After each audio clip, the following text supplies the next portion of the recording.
Assalamualaikum warahmatullahi wabarakatuh, teman-teman pustakawan dimanapun berada. Salam sehat selalu. Tutorial saya kali ini saya akan menyampaikan bagaimana cara kita menulis di WordPress yang telah terhubung ke website kita, kelompok pustakawan. Di WordPress ini kita bisa menulis berbagai macam berita, artikel, kegiatan kepustakaan lainnya, maupun foto-foto. Maksud daripada tutorial kali ini yang saya kasih buat teman-teman adalah supaya teman-teman juga mengerti bagaimana cara membuat berbagai artikel, berita maupun lainnya ke dalam WordPress. Jadi video tutorial kali saya ini tidak ada maksud apa-apa teman-teman. Ini hanya bersifat ilmu pengetahuan yang ada pada saya dan saya berhak untuk memberikan kepada teman-teman pustakawan lainnya. Harapan saya semoga teman-teman bermanfaat bagi teman-teman tutorial ini. Oke, kita mulai. Jadi pertama-tama sesuai dengan yang saya instruksikan lewat WA sebelumnya, bagi teman-teman yang sudah install aplikasi WordPress-nya di HP-nya masing-masing, silakan cari aplikasi WordPress tersebut. Oke, kita cari, klik saja WordPress. Ya, ini WordPress-nya, diklik, buka. Ya, tampilannya seperti begini. Ini tampilan awal daripada setelah kita masuk, tampilan awalnya seperti begini. Untuk mengetahui bahwa nama username-nya ini siapa, kita bisa klik di sini di pengaturan, klik saja, akan muncul akun. Nama penggunanya ini kebetulan saya Pak Iman Sulaiman. Kata sandinya tidak terlihat ya, seperti ini berarti menunjukkan bahwa WordPress ini nama penggunanya Pak Iman Sulaiman. Begitu juga dengan teman-teman, sesuai dengan namanya masing-masing nama penggunanya.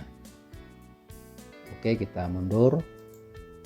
Ya, sebenarnya tidak terlalu sulit untuk menulis di WordPress, gampang saja teman-teman. Di sini ada tampilan seperti post blog, media, halaman situs, komentar dan lain-lain.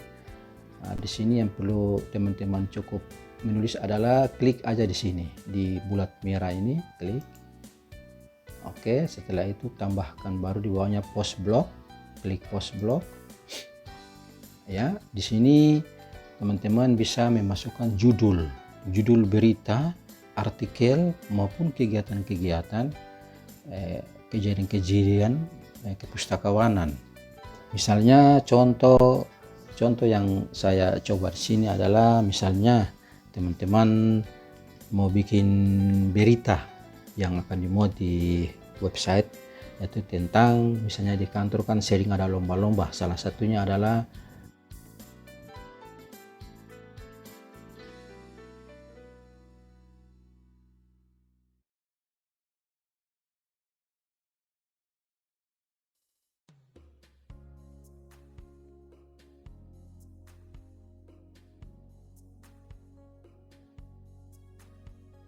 seperti begini judulnya. Ini contoh saja. Oke, ini setelah judul kita masukkan, kita klik di mulai menulis. Ya, seperti begini mulai menulisnya. Ini saya contoh saja.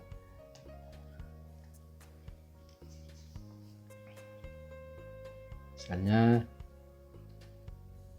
jadi di sini teman-teman sudah mulai menulis di paragraf pertamanya.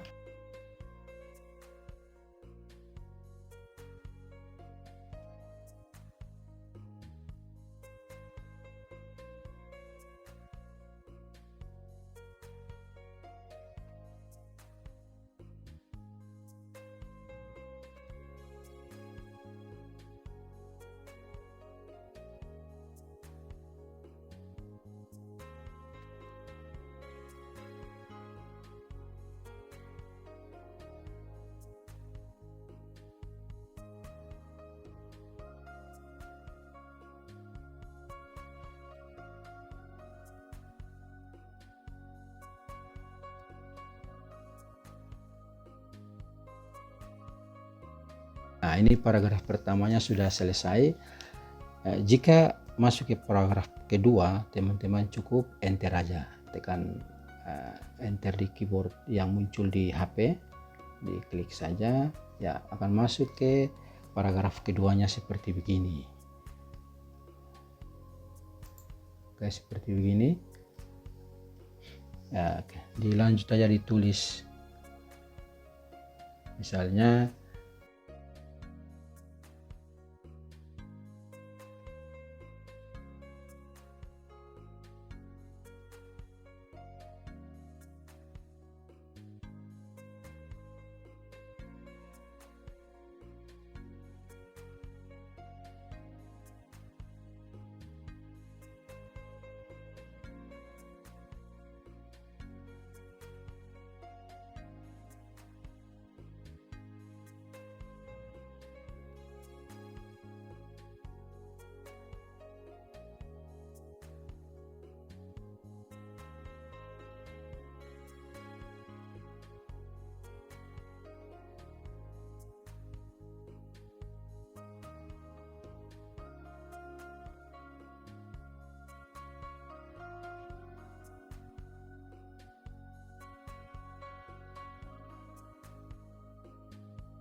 paragraf keduanya seperti begini.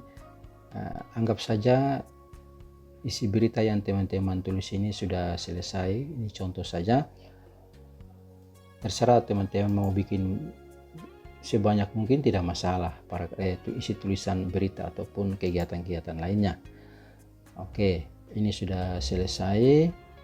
Setelah isi berita yang kita tulis sudah selesai, kita bisa memuat foto atau gambar yang menyertai di berita tersebut. Kita klik di tanda plus, cari image, klik tambahkan gambar, pilih dari perangkat, kita klik di gambar yang telah kita siapkan. Oke, kita centang konfirmasi, tunggu beberapa saat sampai gambarnya terupload. Oke, seperti ini tampilannya.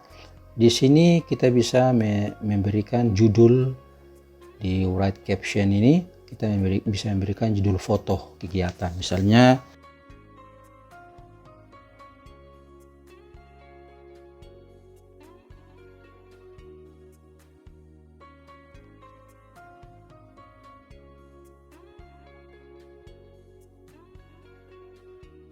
write captionnya. Oke, setelah itu kita terbitkan. Ini ada, kita ke atas ada terbitkan ini, kita klik saja terbitkan. Oke, tampilannya seperti ini ya. Ini ada tanggal publikasi, tagnya di sini teman-teman bisa masukkan. Kenapa kita harus masukkan tag? Supaya orang gampang menemukan berita yang kita buat. Misalnya di sini tagnya lomba, terus koma, bercerita, terus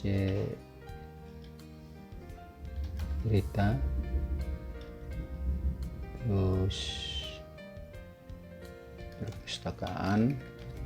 Oke, itu tagnya seperti itu. Kita mundur, otomatis tagnya sudah masuk. Oke, di kategori, nah ini penting sekali teman-teman. Di kategori teman-teman klik saja di sini, misalnya ini berita, artikel berita, jadi kita masukkan di artikel saja. Di artikel ini diklik. Jadi kalau misalnya yang teman-teman buat itu tentang abstrak buku, berarti kliknya di abstrak buku. Misalnya tentang profil buku, ya di profil buku. Seperti itu. Ini dihilangkan dulu. Nah, kebetulan yang di website kita itu baru ada 2 kategori, yaitu artikel dan abstrak buku. Nanti teman-teman klik saja di 2 ini. Kalau misalnya itu artikel, ya artikel, abstrak buku, ya abstrak buku, seperti itu. Kalaupun misalnya ada tambahan kategori, teman-teman bisa tambahkan di sini, bisa di tanda plus ini, terus tulis kategorinya di sini. Misalnya kategorinya tentang misalnya pelayanan perpustakaan, pelayanan macam-macam. Pelayanan perpustakaan itu ada peminjaman, ada pengembalian, ada penelusuran. Nah, di situ itu masuk dalam kategori layanan perpustakaan. Seperti itu teman-teman.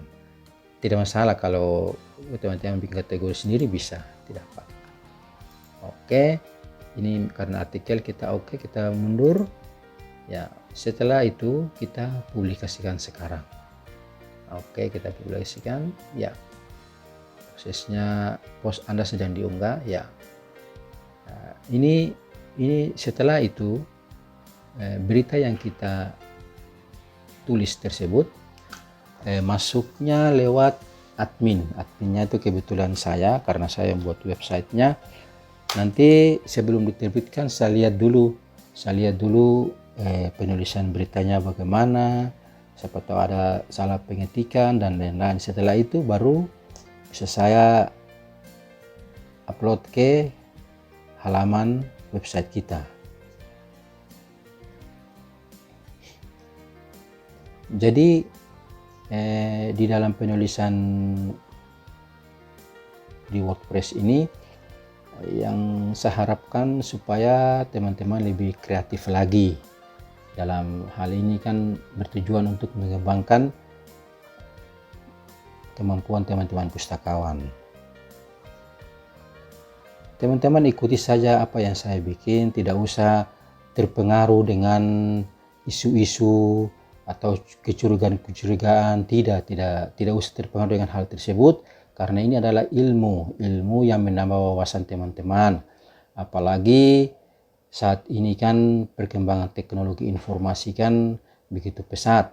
Jadi pustakawan itu tidak mesti terpaku dengan kegiatan yang berkaitan dengan uang, dengan dana, tidak seperti itu. Kita harus lebih kreatif teman-teman. Ya, seperti itu harapan saya, supaya marilah kita lebih kreatif lagi, sehingga website kita lebih seru, lebih rame, lebih banyak konten-kontennya, supaya sering dikunjungi oleh masyarakat. Demikian tutorial saya kali ini. Kita ketemu lagi di tutorial saya lainnya. Assalamualaikum warahmatullahi wabarakatuh. Sampai jumpa.